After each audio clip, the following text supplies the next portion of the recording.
take up more space then. Yeah. I don't care which way, but I just, and I can get the most words on there for people. Yeah.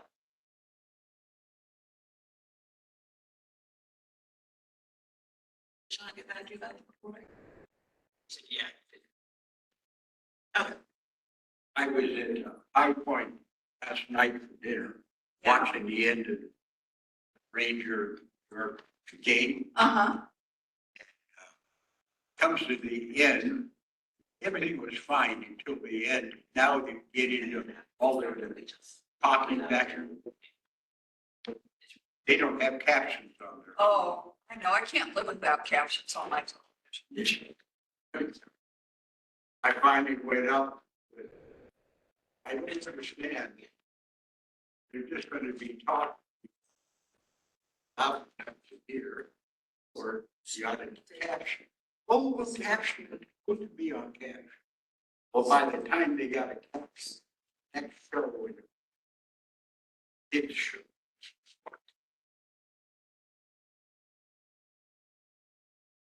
So where did you say you were? Where did you say you were? High Point, it's I know where it is. At the bar or the hamburger, the burger place or? it's a Lindbergh and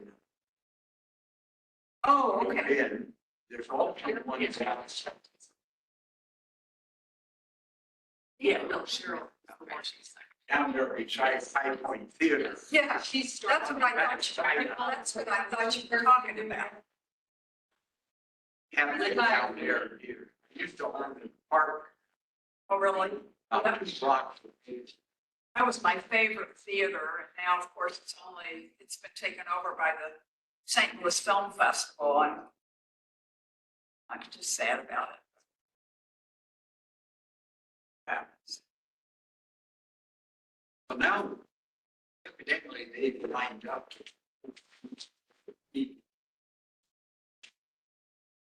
There's a couple of barbecues. Town. Uh-huh. Town. Oh, Yeah.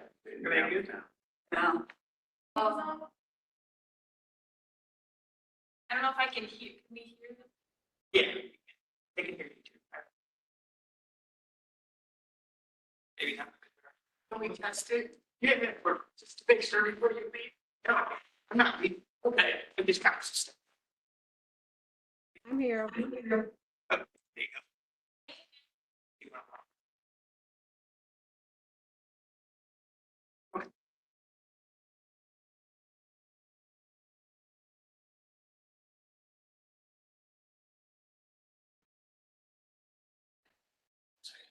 It's okay, I'm like, that.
There she is.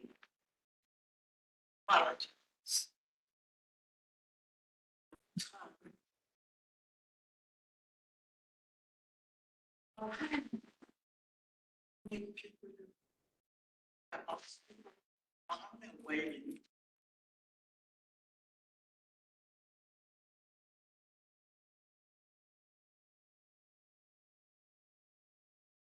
I'm gonna get started with the meeting.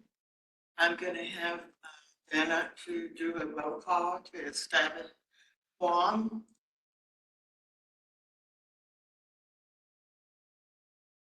All right, we'll start with Linda Baker. Yeah.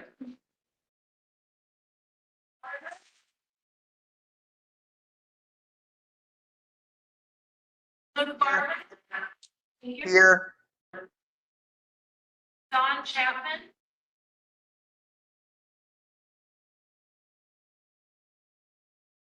Sarah Boyle. Here. David Forrest. Here. Howard Hayes, let me know that he would be absent.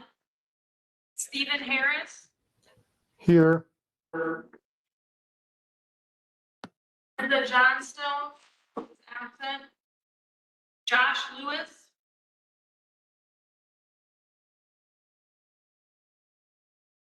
Stephanie McDowell.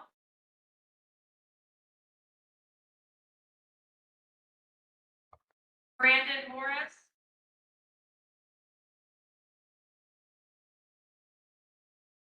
Sue Orton. Here. Cheryl Rose. Here. And I see Amy Ellis is on the call. Do you have any other guests?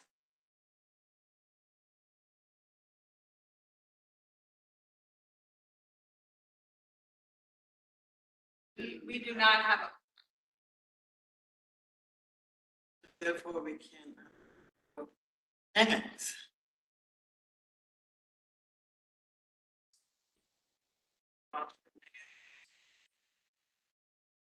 Thank you.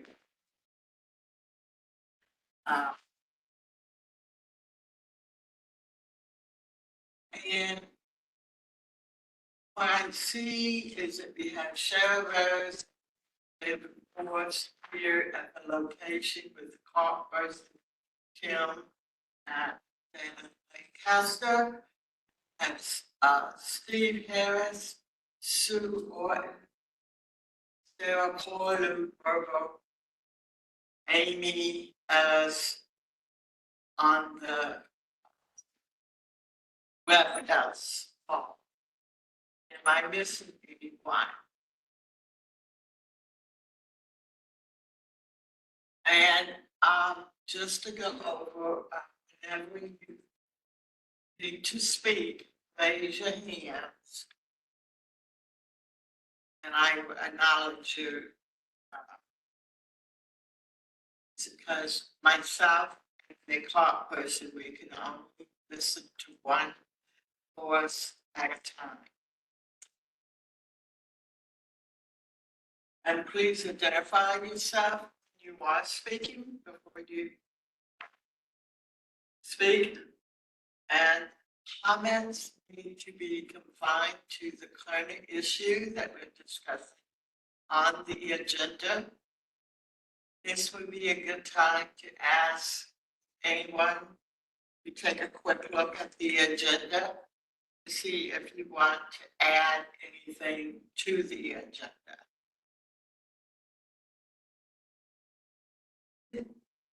Yes, I don't have the agenda with me. I did look at it. There's a follow-up about the transportation taxi cab commission on there. Is that going to be part of your report? Or? Well, I was going to say that. Okay.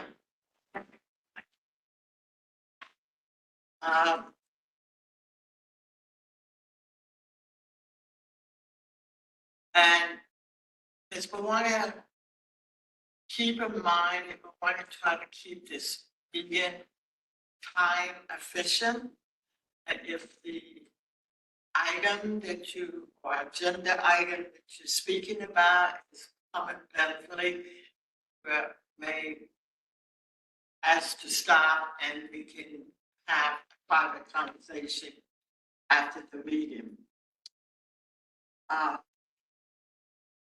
key thing, like I said, that one voice at a time, it's important that you raise your hands and don't interrupt people. If you have an agenda item for public comment, please give us that opportunity to submit that to Dan at Lancaster before the meeting. Comes at the last minute. Please introduce yourself, where you're from, and what your item is.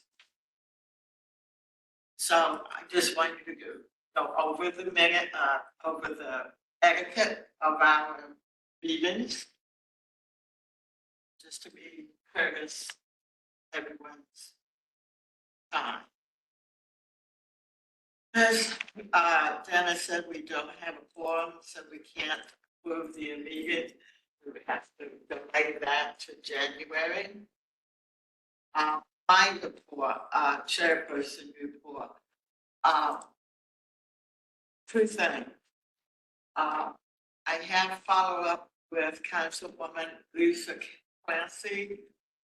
Know where we going with the UD proposed audience. And what she replied is that she's having the county council look at it. And I haven't heard anything since then. So we're waiting on possible something happening, Jane. The second item is I message Chris, and I also sent an email to Matthew McLaughlin. Matthew McLaughlin.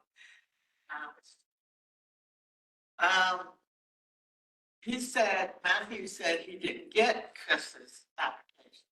Chris said he did it. So I said, Chris, can you follow up with Matt? He can walk you through the application. And he said he would do that. But before I knew it, Chris said, I can't do it. I got to go out of town. So he just came back from town, out of town. And so at this point, I'll reach out to him again. But I think we need to look at another person that might be able to apply, a person with a disability. So Luke, Sarah, anyone, if you know an individual with a disability that can occasionally use the cab, please submit those names and contact information to me so I can follow up with taxi cab commission, but with Matt Mullins. And she's MOUGHL.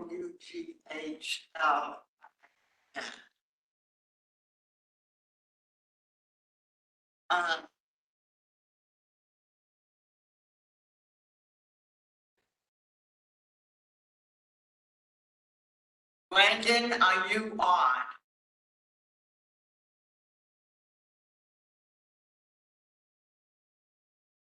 Okay, we thought you come on. Is there a chat room in this, Retta? I'm actually not on the meeting, the IT. So Brandon Morris is an attendee. Do you want to bump him up to panelist so he can talk? Yes. Okay, yes, please have him. With Brandon come on, would that be a quorum? Yeah. Okay. So So, let's go back to the minutes and, for October. Please review if there's any corrections. Please let us know. Any corrections? I move we approve the October minutes. Okay, so approved them. Do we have a second? Sure. That David, that second?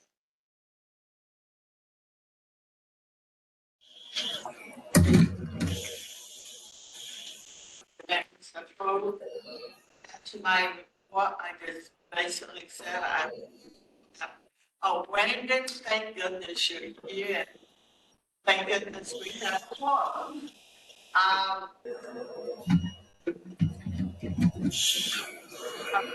All in favor with advance? Yes. Okay, Everybody up there.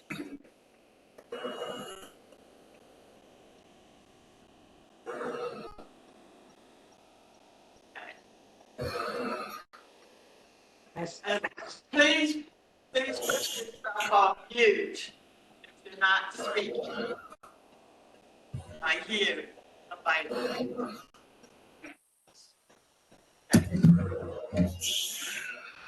Alright, so when it's in, what I said earlier, in regard to Chris Worth application to the taxi cab commission, apparently there's some miscommunication, some, I'm not sure what happened. And Chris has been very busy lately, so at this point, I would like some recommendation of a person with a disability who could serve on the county taxi cab commission. Please submit those names to me. If you, my email should be in that group email, but you definitely will have Dana's, and Dana can forward it to me, and I can follow up on people that are submitted. And don't have to have someone that uses a cab all the time. Very expensive, but someone who occasionally uses the cab and have issues. Might use a cab if one were available. Well, yes, even if cabs are not available to you because they're not accessible. So, we want to try to get a kind of taxi cab commission to the next thing that says that taxi cab commission, the public transportation. I have. Yes, taxi cab commissions do are public accommodations. Apparently Dana let me know about a letter was sent to Pete Buttigieg, the Secretary of Transportation, in January this year. It was members of the Coalition of Municipal Offices for Persons with Disabilities. So it was a national, they cited all kinds of issues with transportation, airlines, mostly dealing with airlines and availability of access to on-demand transportation, mostly connected with airports, but in general. The thing is that all of these ask for, their recommendations are, a lot of these instances, to have guidelines and programs and extra funding to help with all of these things. So it's not any short-term kind of solution. The Taxi Cab Commission on their website lists some allegedly companies that provide accessible transportation. Well, I called them. One of them has one cab. One of them is no longer in business. The others never answered, never returned my calls, and I haven't followed them. But essentially, there is no real cab transportation in St. Louis. And so I think it is really critical that we get somebody on that taxi cab commission. That's, we may not people who live here probably manage to find other transportation, but visitors coming to our city and people coming here for business is a real detriment to the St. Louis area. Right, that was wondering what to do if you at the airport or train station. And get transportation to your destination, St. Louis. So, See, Brandon says I can't hear it. see Brandon do it. See, Brandon said I can't hear it. Oh. Should IT person, can you help Brandon to make sure it's doing something? Yeah, sure. Thank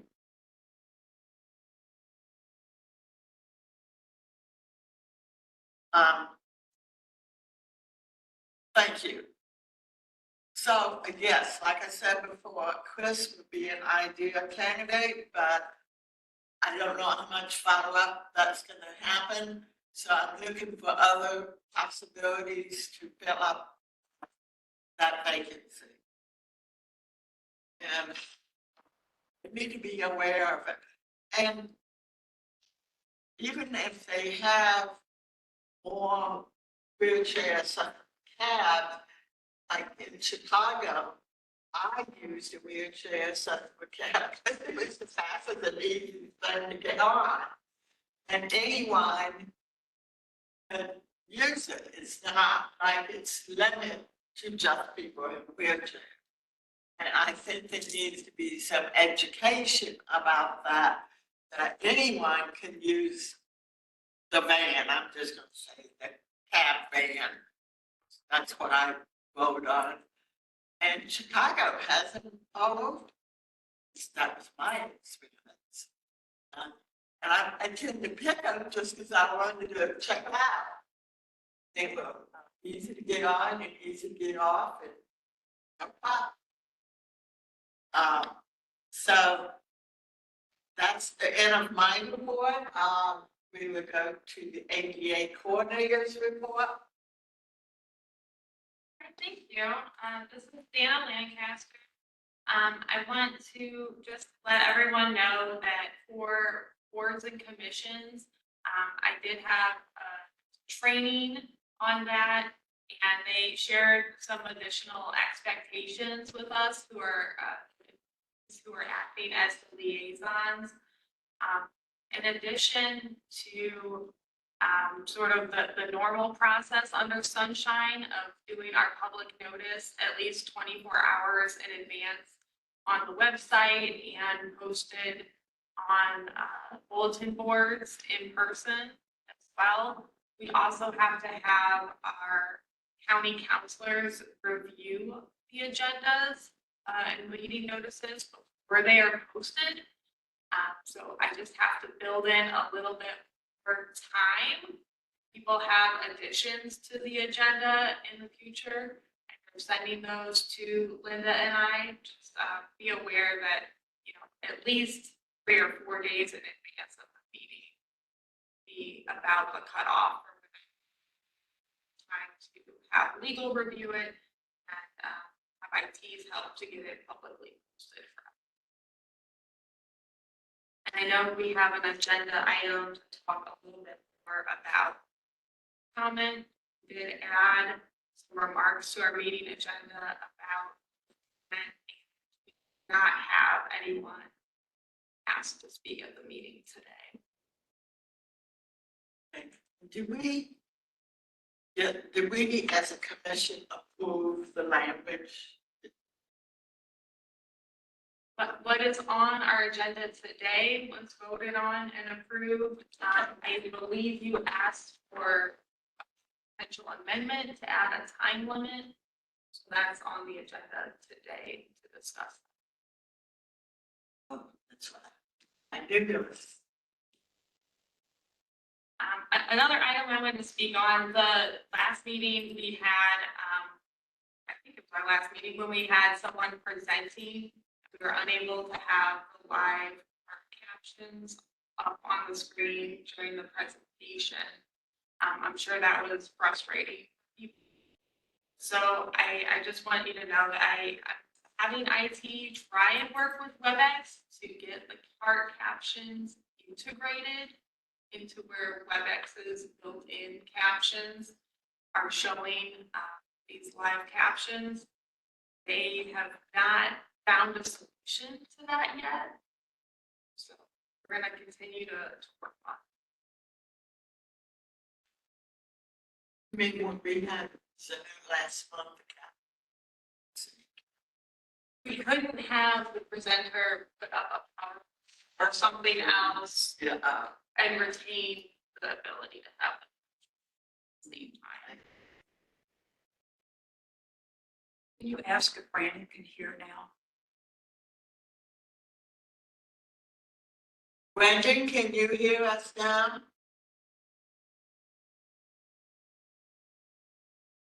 Just nod your head yes or no.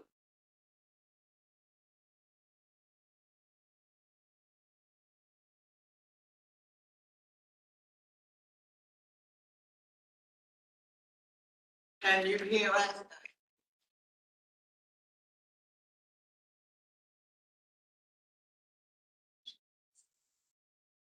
Josh, you're on, so can you hear us? Yes. Good. Thank you.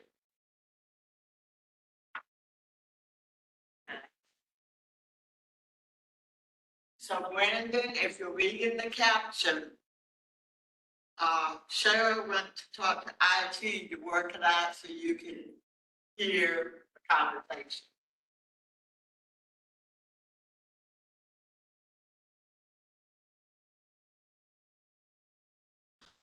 Okay, any additional information, your report?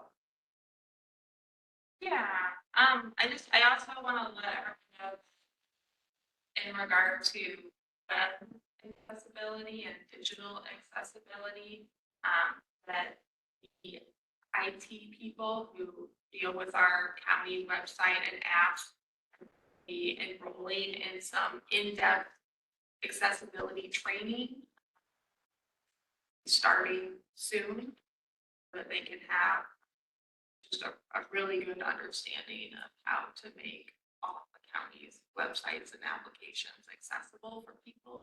That's been a big focus recently.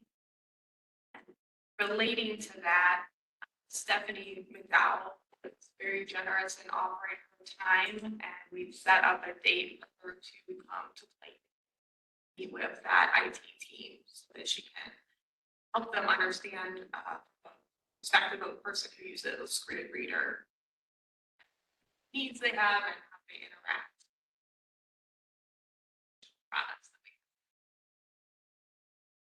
that I'm really grateful for that.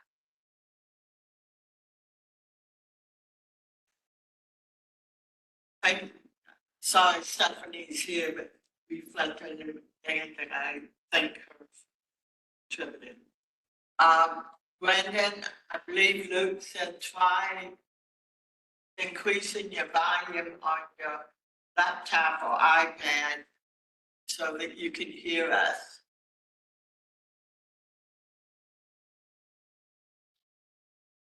Anything else? That's it for me. Okay, thank you for your report. Old business, ODA commission update, Sue Orton, anything? Yeah, they had this is Sue Orton. They had a very full meeting last week, and we'll try and hit the highlights. They talked about can you hear me? Yeah. Okay. The biggest thing that they were talking about was the property tax relief for older adults, circuit breaker, and they're still working on that. Then they had Mr. Solomon come in from the department for home improvements. And he talked about the federal funding from HUD, and he also talked about the St. Louis County funding for improvements for HVAC or plumbing or roof and that sort of thing. But he said that it's a waiting list.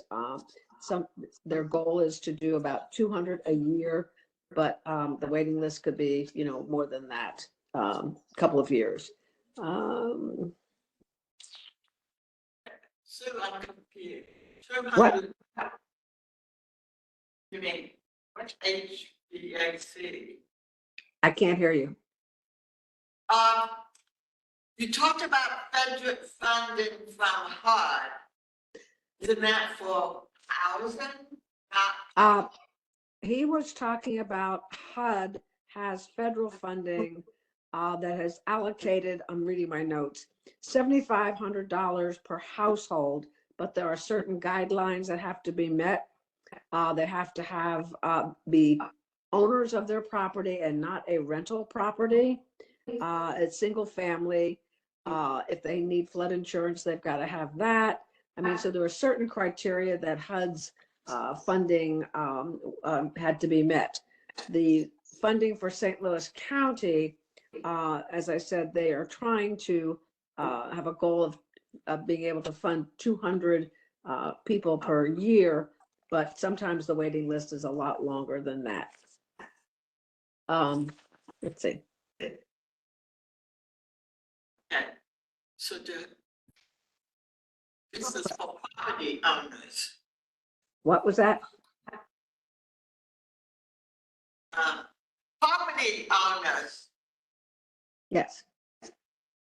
The HUD. What is the funding for? I missed that. Okay, it would be for repairs, it would be for updates, that sort of thing, and it's up to 7,500 per year. But the qualifications for the HUD money has to be that they own their own home and it cannot be a rental property. That was the big drawback for a lot of people who needed to have their properties updated. They might be just renters.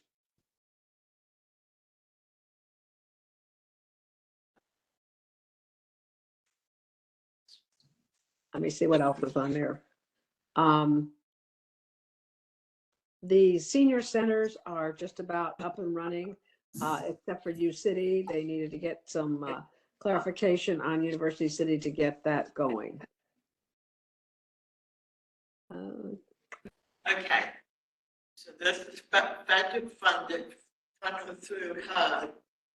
Yeah. About property owners, not tenants. Right. Okay. Yeah. So- In other words, if you owned that property, you could qualify for this kind of funding. But if it was in a floodplain, you have to have flood insurance. So there are all kinds of different stipulations.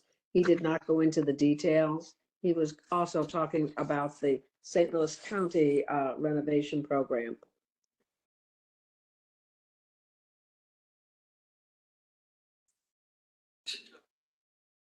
It's a program that's in our Office of Community Development, and it's through CDBG funding, Community Development Block Grant.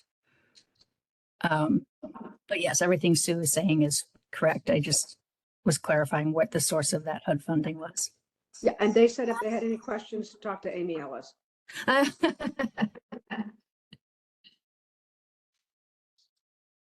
you, Amy. Appreciate that. That was about, there's a lot of other little things. Attended the meeting. Anything else? So There was just a bunch of other little things that I don't think, they were talking about this the master plan on aging, which we, and the subcommittee reports, I mean, we had that last month. There's a program, a coalition called the St. Louis Elder Financial Protection Coalition, which used to be called the Health and Wellness or Wellbeing. That was postponed. Let's see.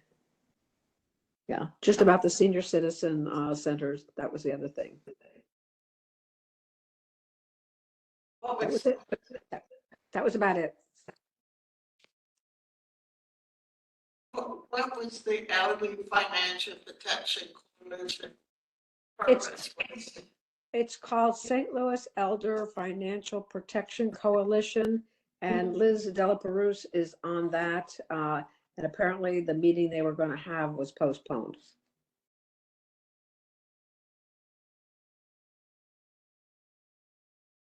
I think might be some crossover there, so keep us posted on that. I will. Okay. Anything else? No, that'll do it. Thank you, Sue. Oh, and so going back to the property tax relief, from what I read, stuff that happened till 25. I think that meeting was before the vote.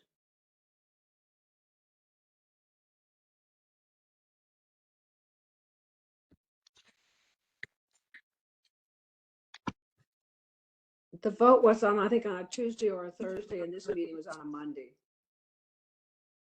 So that discussion did not, come up.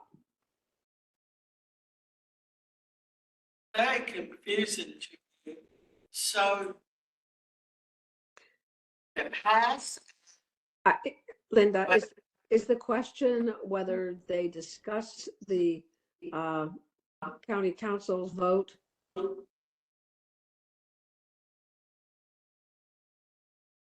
Okay, you talked about this a couple days ago, Tuesday or last week? It was it's a Thursday, excuse me.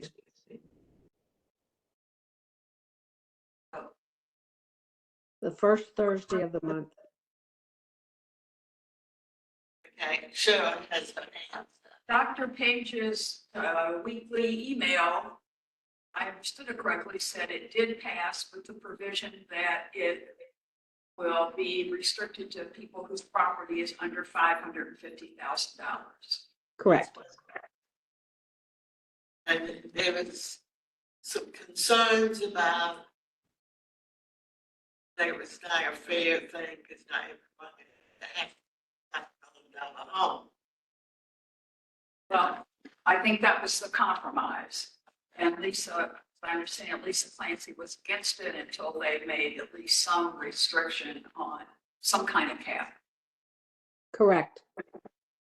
And it would become effective in 25, if I correct?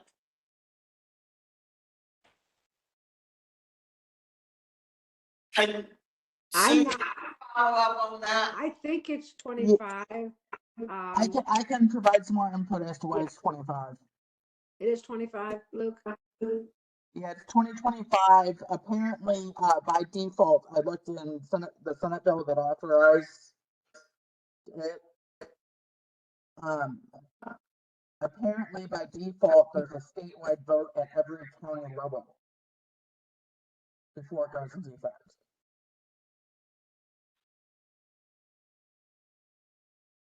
Do you understand this? You're not coming through clearly, Luke.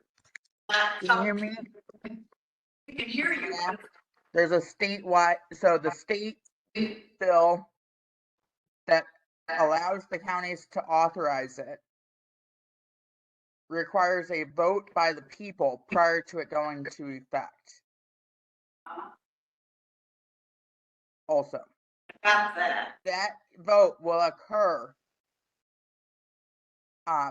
at the latest in the November of 24 cycle.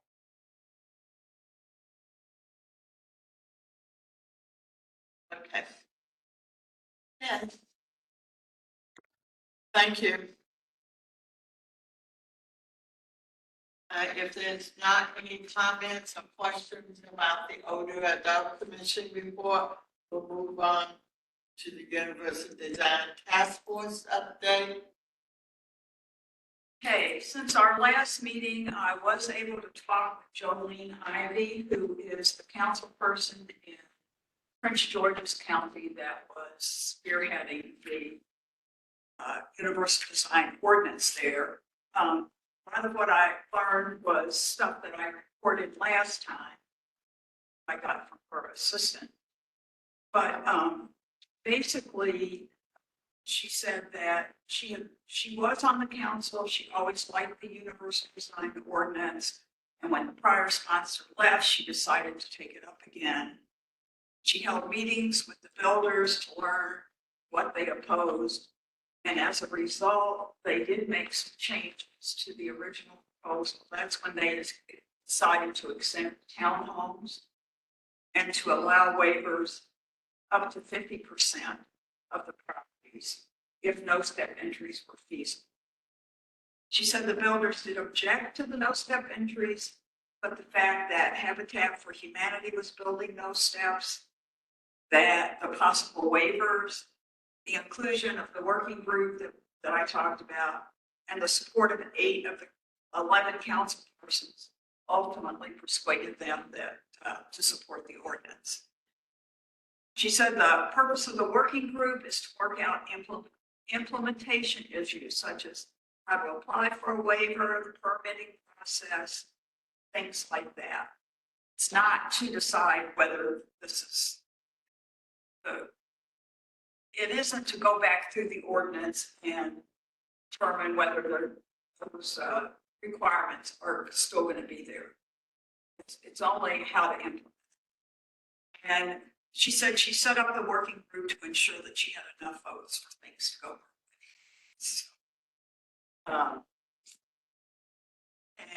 The working group only acts as advisory capacity. The ordinance will go into effect regardless of working patients, but of course they're going to consider them. If they're good ones, they'll take them.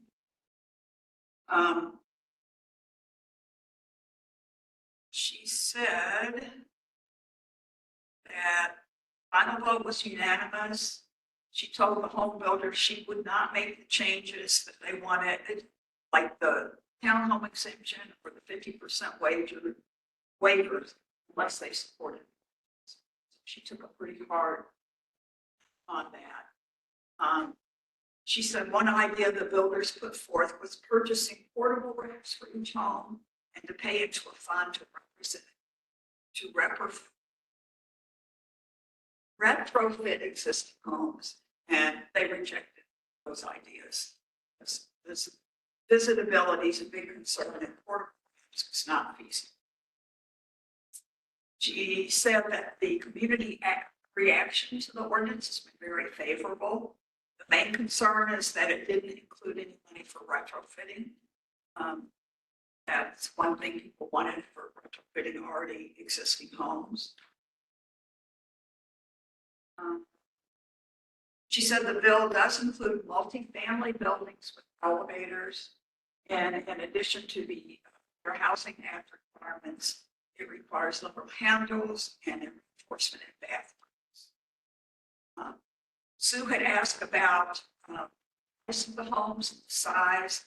She said she said Prince George's County is in the top 50 wealthiest counties in the country. The average home cost is between $400,000 and $415,000.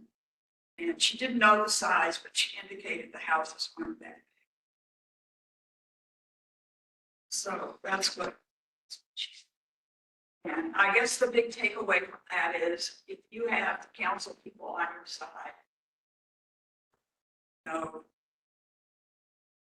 let this start off.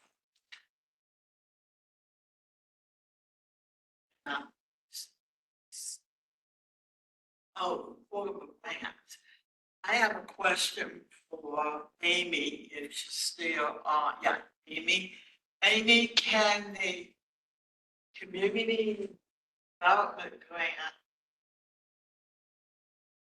can that be used to purchase portable ramps for existing homes?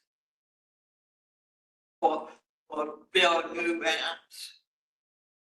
That is one of the repairs that can be done through the home improvement program that Sue mentioned earlier, assuming that the applicant fits all of the eligibility criteria. Okay, so it could be used for that purpose. Yes, Okay. we have done that in the past, built ramps for homeowners.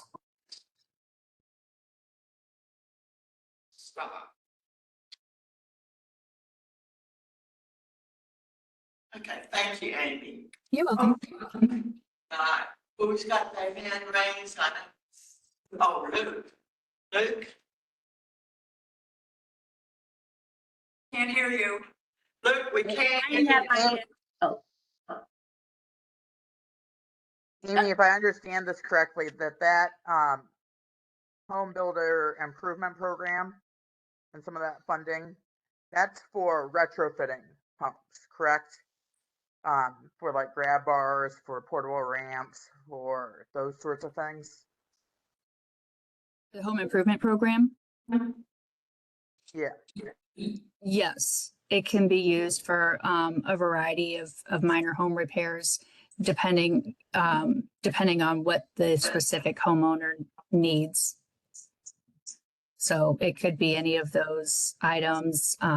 It could also be roofs or I don't, it just depends on the specific homeowner and their house.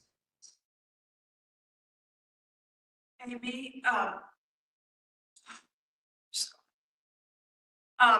is the program, first off, does the program cover all of St. Louis County or only unincorporated? That is it covers all, well, let me say, it's that's kind of a long answer. We do have funds set aside specifically for unincorporated St. Louis County. And I'm sorry, my computer's making noises. So we have funds set aside specifically for unincorporated county, and also about 76 of the municipalities in St. Louis County participate in our program, and they get to decide how they want the funds spent in their community. The vast majority of them do allocate their funds for home repair for this program. So home repair, not for accessibility? Well, you can use a home repair, we call it the home improvement program. You can use it for the accessibility if that's what the homeowner needs. It just, like I said, it just depends on what the specific homeowner needs and what the house needs.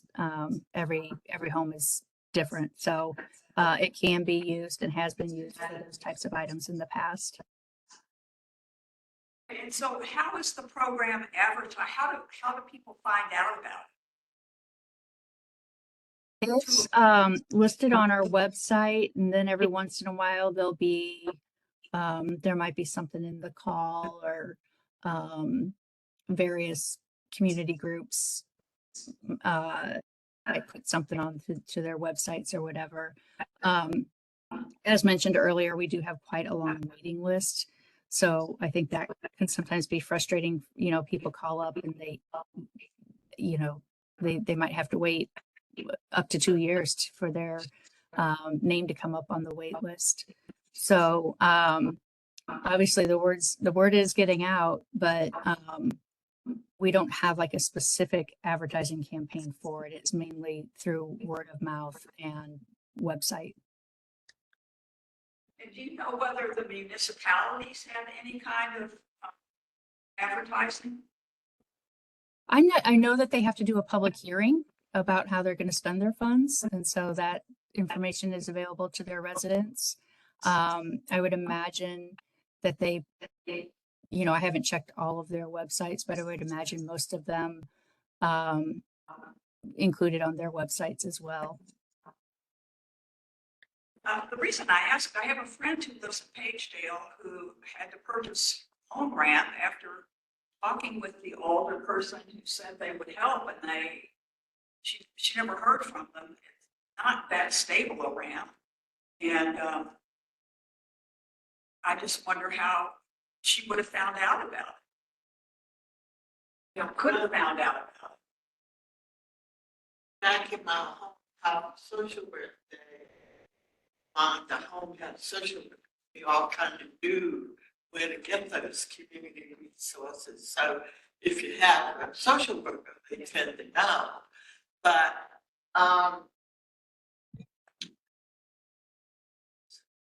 so I would call back in my home health social work day that there was a gentleman, I want to say he was, I can't remember what his disability was, it doesn't matter.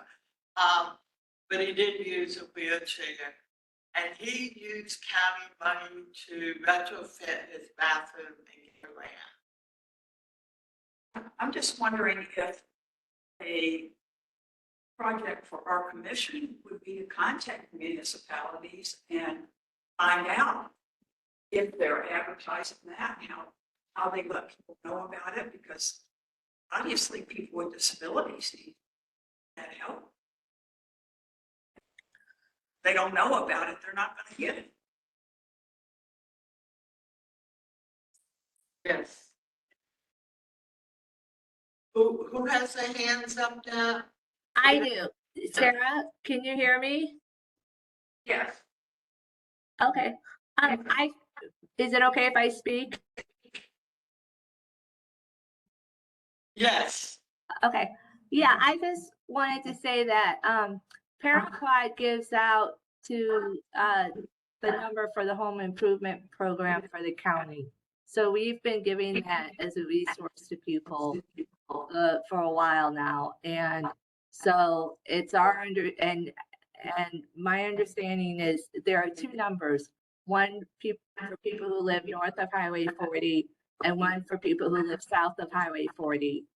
And when you call that number, there's a recording that tells you the municipalities that currently have funds for that program for that month.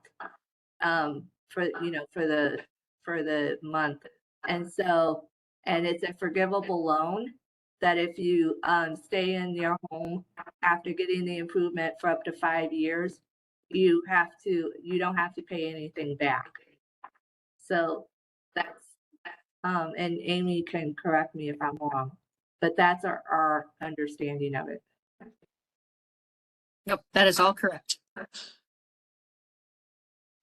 And I didn't, oh, excuse me, and I didn't know that there were funds for unincorporated St. Louis County.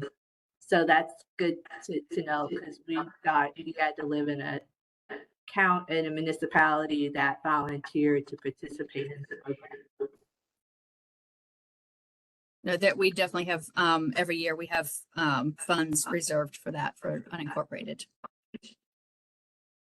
Then Amy, do they call those same numbers? Yes. Depending on if they live north of 40 or south of Highway 40? Correct. Thank you. You're welcome.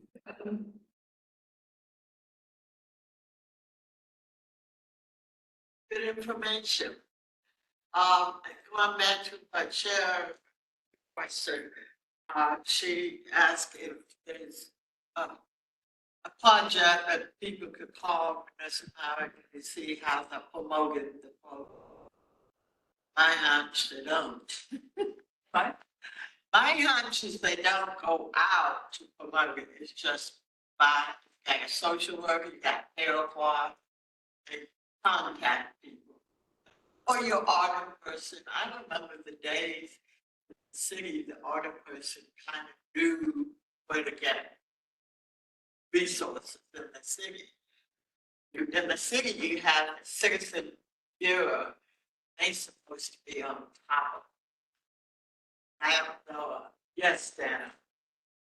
Yeah, I just want to share that I think a lot of citizens get information either by contacting 211, which is the United Way hotline, that, refer people if they don't have a social worker. That could be kind of a stand-in where people can get referral information.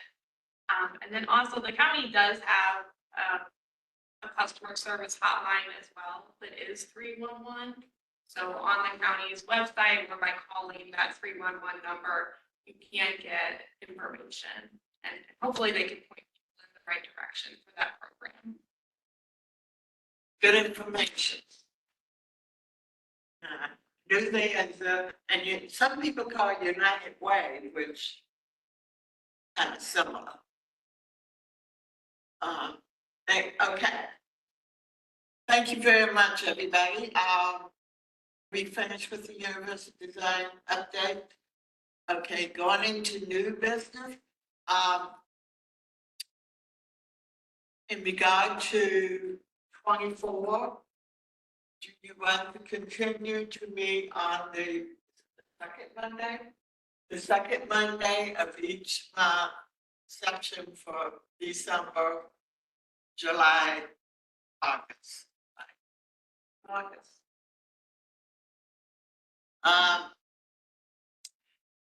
Do you want to keep it at 1 o'clock? Does that work for majority of the people? Yes. Okay, okay, thank you, Josh. Brandon, does that work for you? Yes, it works for me. Yes, I got it. Thank you, Brandon. David Forrest, is that the issue? Can you meet at 1 o'clock in 2024, second Monday of each month? That's fine. I'm doing the informal poll. Sue Morton? Sue? Sorry. I'm sorry, what? That.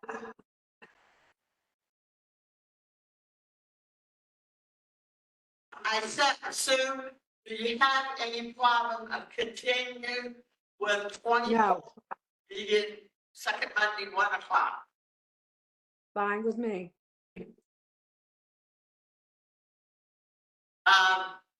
Sharon? Okay with me. I don't know how Linda Johnson. Luke, I'm sorry. That works. The less I have to change on my schedule, the better. It's easier for my work and stuff. No, I understand that fully.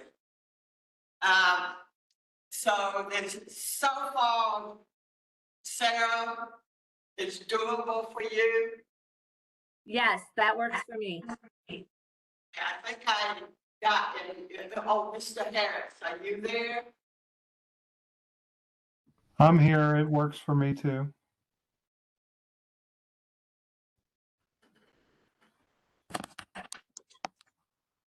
Okay. I did want, thank you.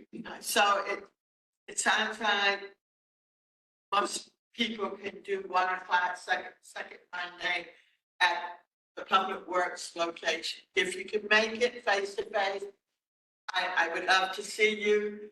It's difficult. We will continue with a hybrid method format. And something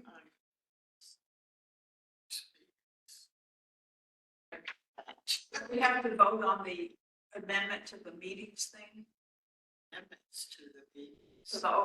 to the people who speak at the meeting, the 5-minute Time limit amendment. Yes, that's at the next topic. So, so now we want to vote on the time limit. Is it going to be first motion, first vote? How many want to keep it at 5 minutes? As for the speaker who wants to make public comment. Please raise your hands if you agree to 5 minutes. Okay. Yes, yes. Sarah, got any objections about 5 minutes? Good. Thank you, everybody. Thank you.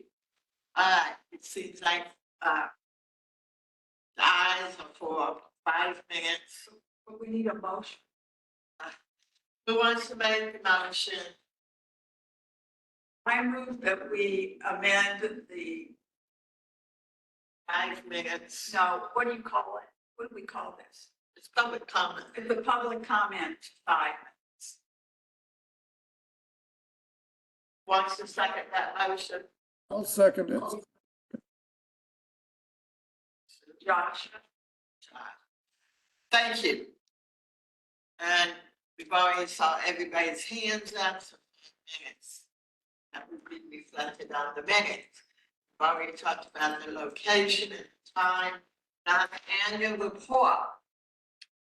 I hope that you took a look at it, and I noticed, I finally took a look at it, and noticed. Is this supposed to be the 23?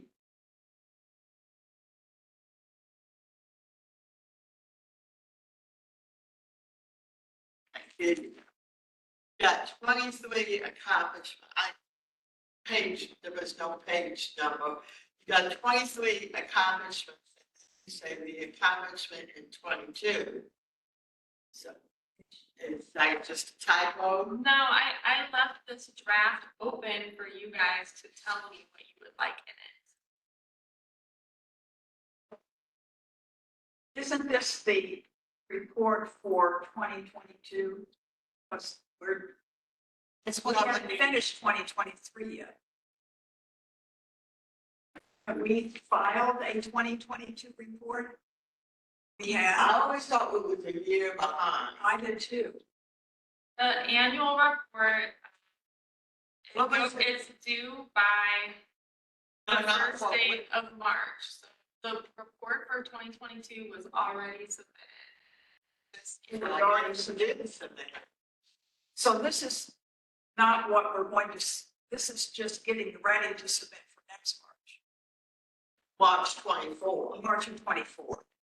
Okay, yeah, all right. Good. That's what I'm saying.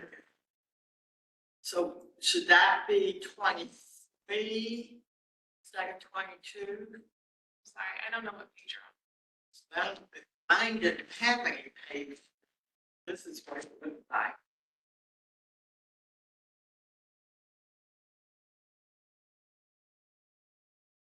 This is just a section for you to say what the accomplishments are. That's just me reminding you what last year's accomplishments are.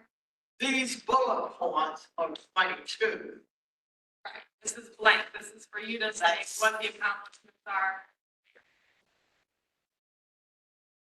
Well, thinking what 22 has, I would just change the language.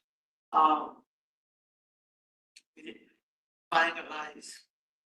We submitted a draft of the University Design Ordinance, Councilwoman Lisa Clancy. Can help me, commission members. Well, didn't we meet with the home builders? Was that 2022? Did we meet with them in 23? Yes. So summer. Sue, you were there. Was it the past? Was it the past summer? I believe we did meet with them in 23. Did meet with. Okay. Well, wait a minute. Did we meet with, We met with Lisa Clancy and the home builders in 23. yeah. But I don't know if we met. And they were supposed to come up with some sort of an educational component. Right. They never did, but that was in 22. Okay. Look, what I remember is we met their relative office at Olive. Is that 22 or 23? 22.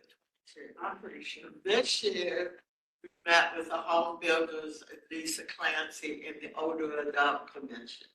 Right.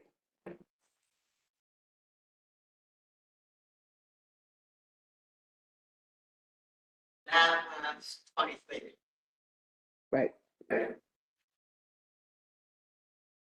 So that needs to be inserted. Probably have to go back in minutes to get the dates. This would be, it would have been 40.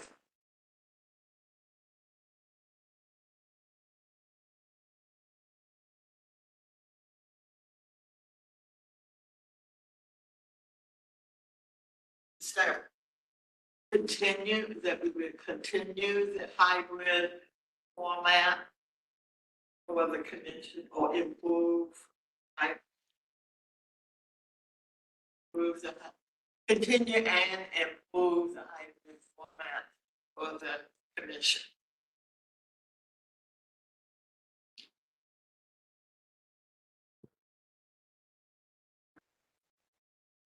Didn't we have Eric Met come this year? Talk about elections, voting. Eric Faye. Eric Fay. This is Dana Lancaster. The middle pages right before that, you'll see have a summary of the meetings. I think that was right before, if I remember correctly, Eric Fay came right before the transition between, Getting closer to your mic. if I remember correctly, Eric Fay came before the transition between Carol Flood and, Deanna.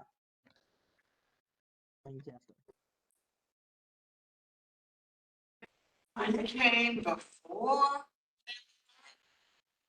Can I make a suggestion? He came This report is before due Carol. March 2024. So why don't we put this on the January meeting and everybody can go back through stuff and try to get this, because we're just kind of guessing here. Okay. So insert in the agenda for January.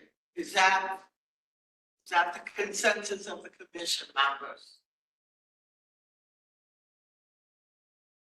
Yes. Okay. All right. So please take a look at the annual report, particularly our accomplishments for 23. And email your feedback to Dana and I. So, and then we can have it on the agenda to talk about it in January. Does anybody have, does anybody have any new projects for us to take on for 2024? They know about right now. Well, that's goals. Goals, I mean, goals, new goals, that was, okay. Take a look at the 23 accomplishment. You will have your meeting highlights and think about the goals that you want in 24. But will be on the next page after the accomplishment. So take a look at our goals in 23. Doesn't mean that we can still continue to work on some of those goals, but is there new goals?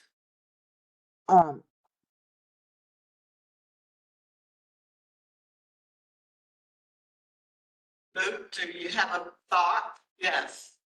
I'm not sure if you guys have heard about new. Can you hear me now? Yes. I'm not sure if you guys have heard, but Missouri is going to a caucus system for the presidential, instead of the presidential primaries, we're going to have presidential caucus systems. And so there's some question marks there about how that's going to change voting in St. Louis County for those primary / caucus situations in terms of some of the accessible voting systems.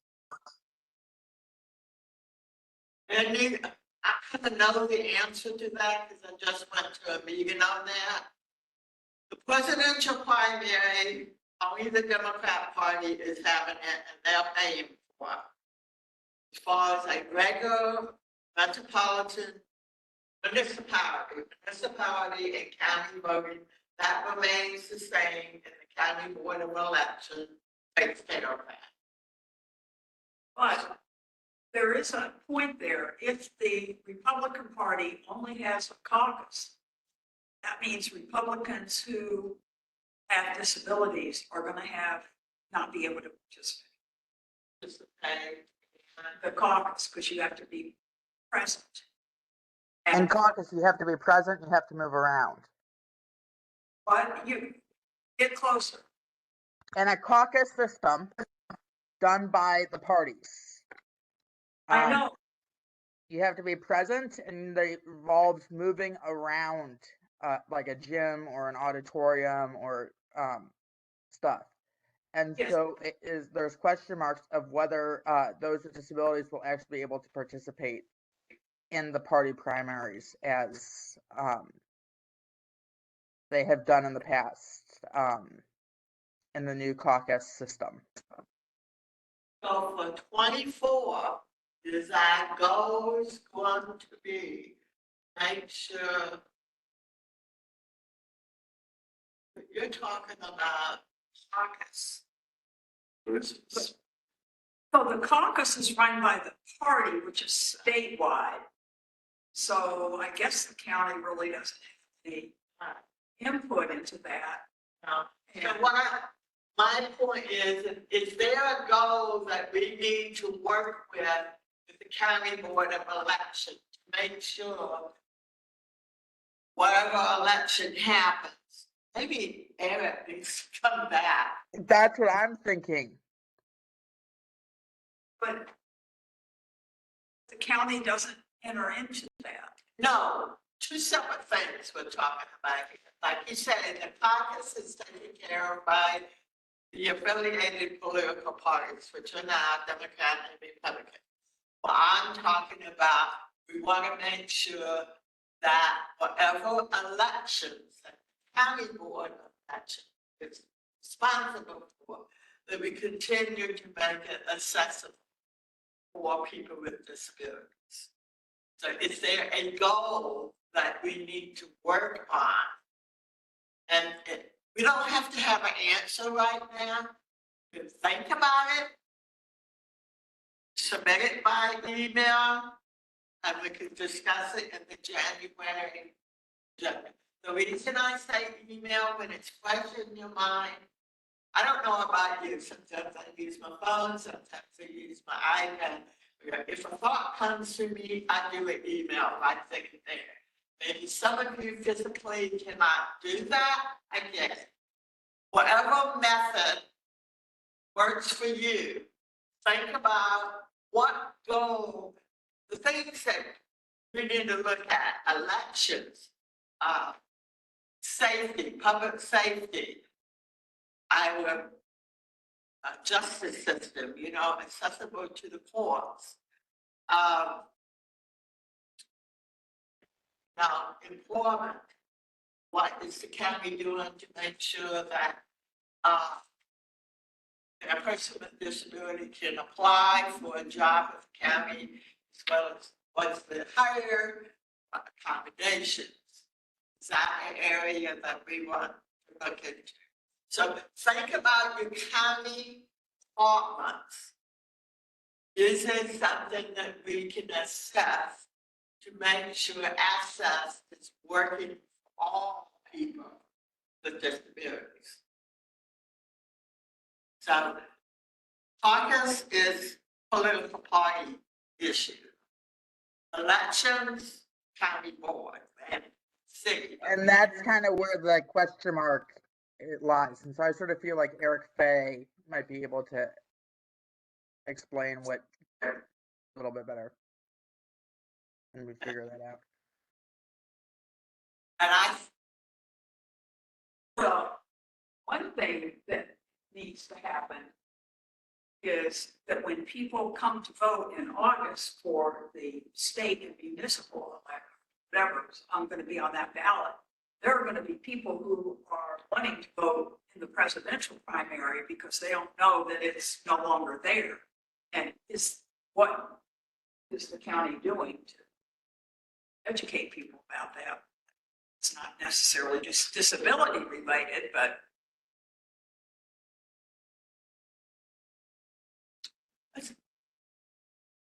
how are they promoting it? I think January may be too early for Eric to come in, maybe February, March. So, maybe you can approach Eric about coming in February.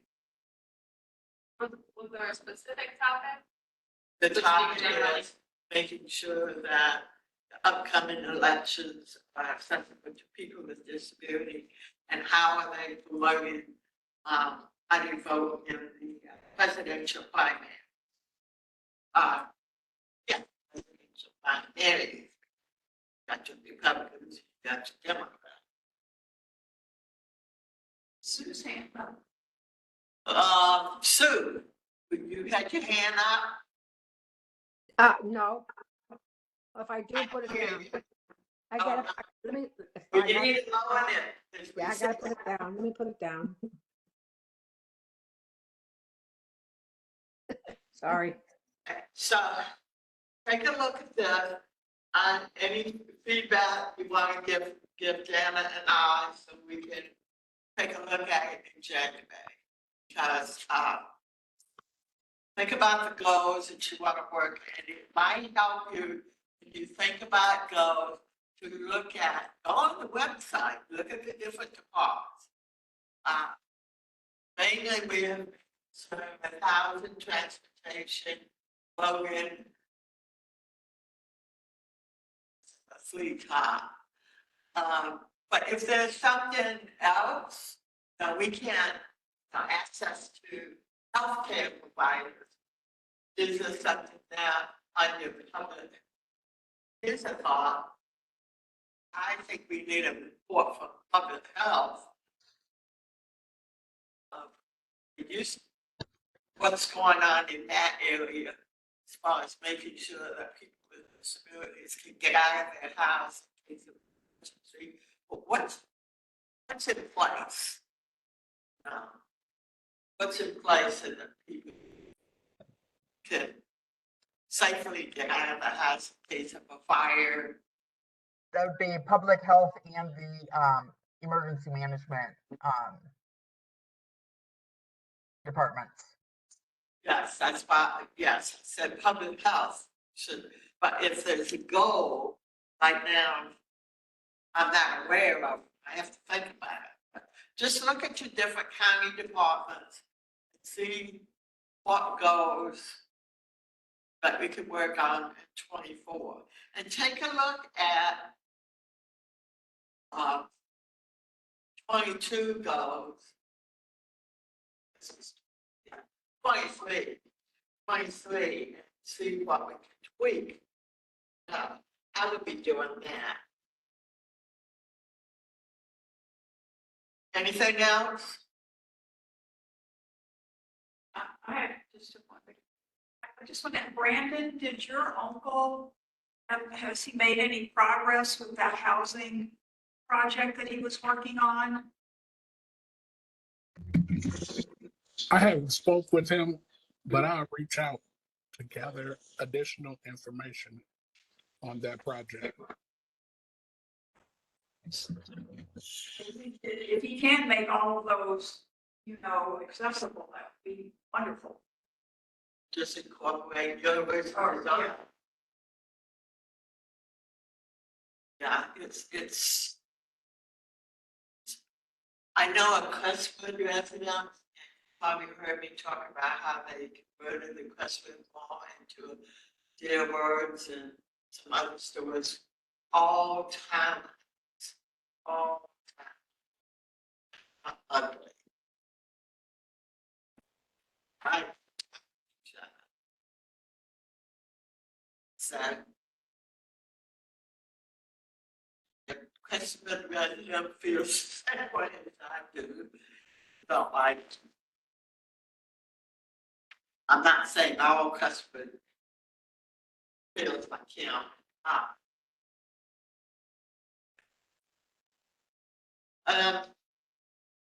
Okay, so please review the accomplishments that we did in 23 and what goals we like in 24. And we will put this on the agenda for January. That is January 9th.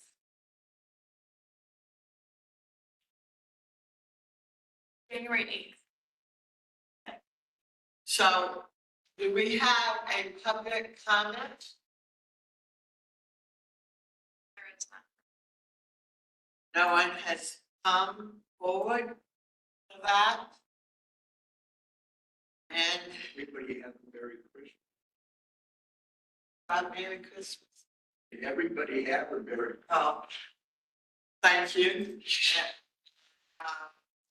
I need to make a motion to adjourn. I move we adjourn this meeting. Who's gonna second? I'll second. Second. As David say, Merry holidays to everyone and happy Thanksgiving. I always insist that Thanksgiving comes before holidays. So we don't forget to be thankful for what we got. Have a good one. See you in January. Happy holidays, people. Take care, everyone. Bye. Bye.